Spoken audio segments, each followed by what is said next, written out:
Hello বন্ধুরা, তোমরা সবাই কেমন আছো? আশা করছি ভালো আছো। আজকে আমি আমাদের বাগানে যে লাল শাক হয়েছে সেটা দেখতে যাবো, দেখাবো। চলো কত বড় হয়েছে।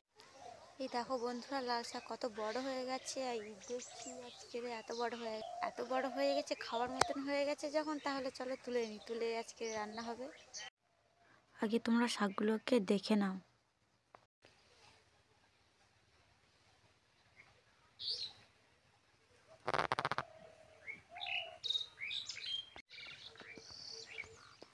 এই দেখো বন্ধুরা, কত বড় বড় হয়ে গেছে লাল শাক। তা চলো তুলে নিই, তোমাদেরকে দেখাই।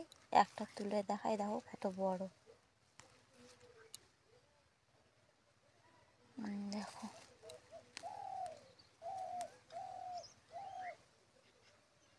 এই দেখো বন্ধুরা, আমার লাল শাক তোলা হয়ে গেছে। এক মুঠো তুলেছি, আর একটু তুললে ভালো হয়, তাহলে আর একটু তুলবো। এই দেখো বন্ধুরা, আমার শাক তোলা হয়ে গেছে। কত বড় দেখো। তা আমার এই ভিডিওটা যদি ভালো লাগে তাহলে লাইক, কমেন্ট, শেয়ার, সাবস্ক্রাইব করে দেবে। আর লাল শাক কীভাবে রান্না করবো সেটাও তোমাদের সাথে শেয়ার করব।